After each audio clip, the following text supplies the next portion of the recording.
Press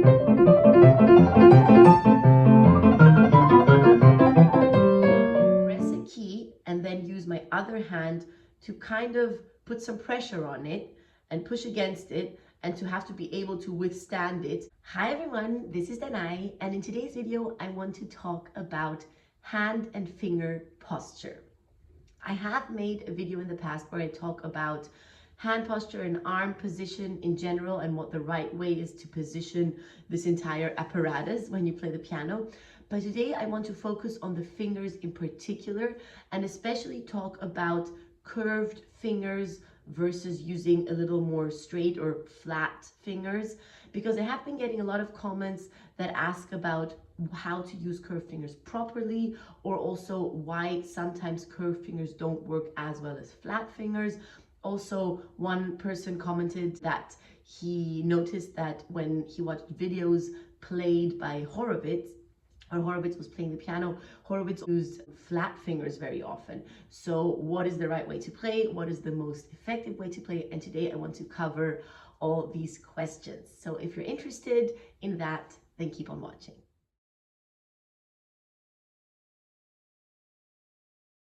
So as you can see, I am not at home right now. I'm in different surroundings. I'm actually in San Diego in California right now. And because I've been looking at my YouTube analytics, I know that the biggest part of my audience is based in the US. So it's kind of a cool feeling to be closer to all of you right now, just by simply being in your country.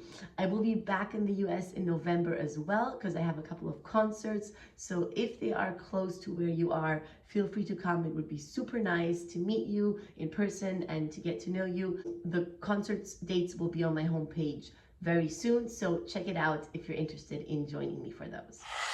So first of all, I want to very generally talk about this concept of curved fingers versus flat fingers, because I think probably everybody is taught in the beginning, in the first piano lessons, that curved fingers are the way to go.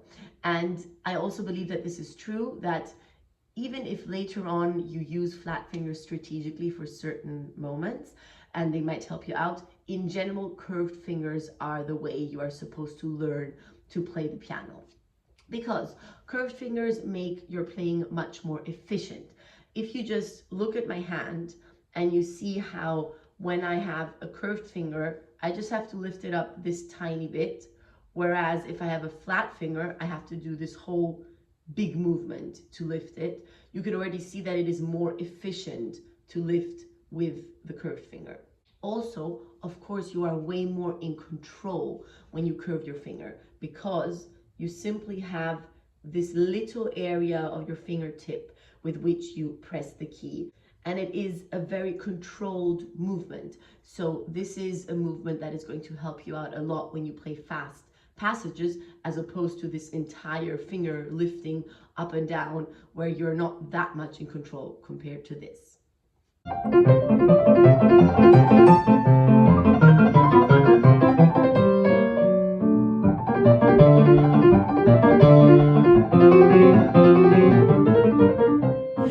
So generally, I would say curved fingers are the efficient way to play.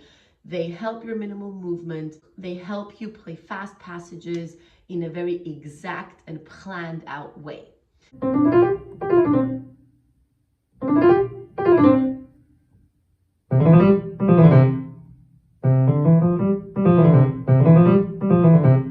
Now, what is the right way to create this hand position with the curved fingers? There are many different images and little tricks, I want to say, that I was taught when I was young, that I just want to mention here. Some images are very kid-friendly and are images that I was taught when I was a young girl and are kind of fun, but some of them will also help you out even if you are an adult learning to play the piano right now, because they simply give you a good mental image that is going to help you place your fingers on the keys correctly.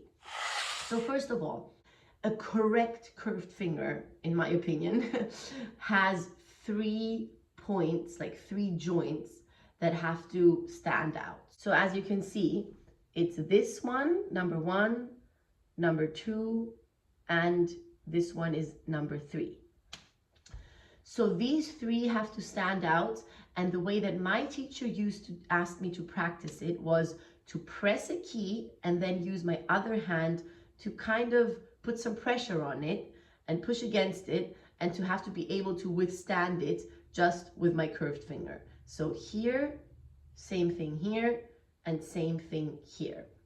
And I used to do this exercise with every finger every day, just to ensure that I have strong fingers that are curved and that every one of these joints is placed correctly and can withstand a little bit of pressure when it's placed upon it. Now, of course, you don't want to have tension in your fingers. So you don't want curved fingers where you're trying to make sure that all these joints can withstand the pressure, but they're very tense, and that's definitely not going to help you out in playing fast passages more effectively and effortlessly. So what you want to ensure is that your fingers are still relaxed and agile at the same time. So there are several images that I was taught. For example, one is that you hold an apple or an orange, and the way you just naturally grip it, like the way your grip is the way you are supposed to place your fingers on the piano. I demonstrated it in the video with a bottle of water, which is also very similar.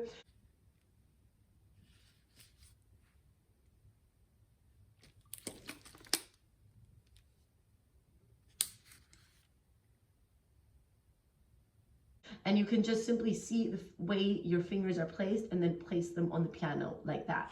The great thing about this image is that it is a very natural movement. You just grip something, a little tennis ball, an orange, an apple, a bottle of water. It's nothing that creates any tension in your hand. And this natural position is then transferred to the piano. Another image that I was taught was the image of the parking garage. And this is one where my hand is a parking garage, and then there is a little toy car or a pencil that has to be able to go under it.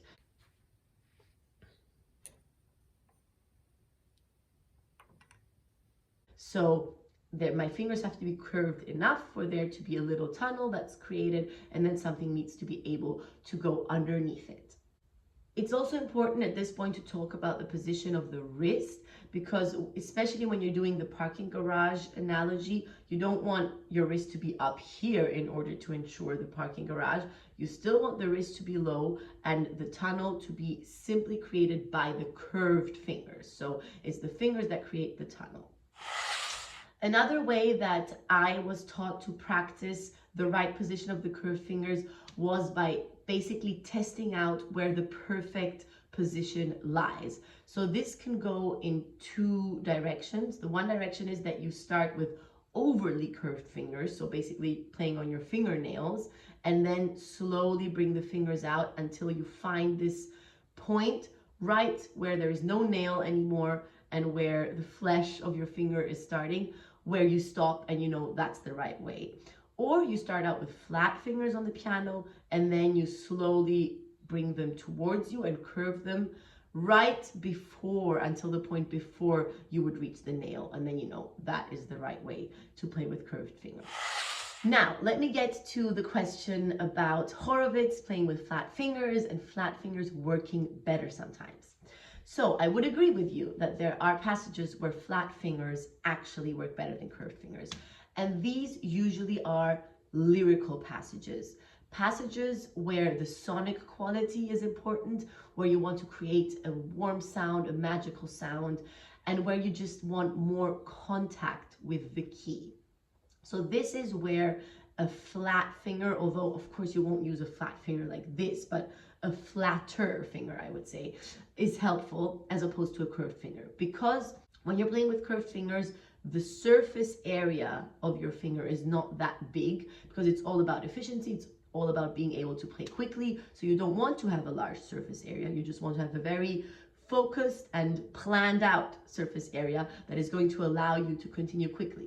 However, when you play a beautiful melody, you want there to be a little more surface area of your finger touching the key, because you want that bigger contact in order to create the special sound.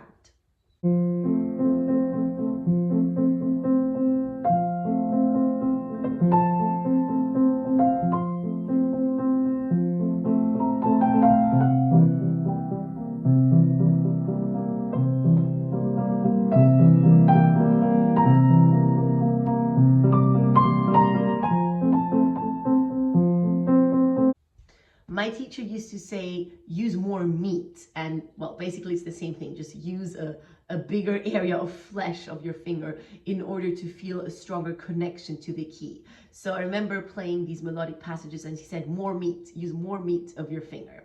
And I think in these passages, and this is of course also what many people refer to when they ask about Horowitz playing with flat fingers, it's these very beautiful lyrical passages that definitely work better when you use flatter fingers.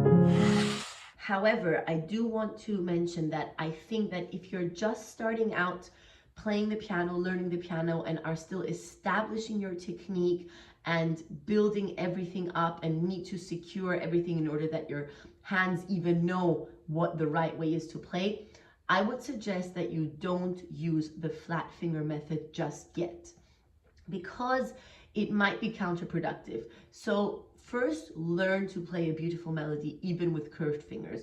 That's also how I learned it. I didn't start using flat fingers in beautiful melodies until much later on in my piano studies. So first, you need to be able to create a beautiful sound and differentiate in the sound with curved fingers and get that perfect control over your curved fingers before you apply this little extra, which is the flatter finger. So I would suggest that if you're a beginner, don't play anything with flat fingers just yet. I think it's going to be counterproductive and it's just going to stop you from developing your technique more quickly.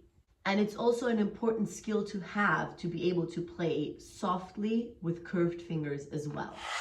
So generally, my rule of thumb would be curved fingers are definitely the way to go. Curved fingers ensure minimal movement. They ensure efficiency and accountability when it comes to playing the right notes and being able to control it. You have a great control over your technique when you use curved fingers. However, in special moments where you want to create beautiful melodies, you are very welcome to use flatter fingers and just try it out. Try out where the point is for you, where you feel the most connection to the key and where you feel that you can influence the sound in a way that the flat finger is a benefit to you.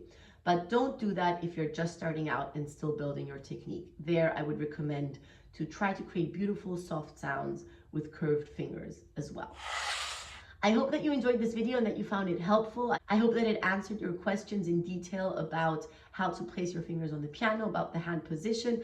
I know that this is a subject that people like me often think, well, it's not even worth making a video about it, but I get so many questions that I realize that it is worth actually talking about it in detail, and I try to go more in depth and use examples and mental images. Let me know if this was helpful to you, and also let me know if I forgot anything. Please add it in the comments down below. If you like this video, then please leave it a like and subscribe to my channel. That would help me a lot. And I will see you again in my next video next week. Bye.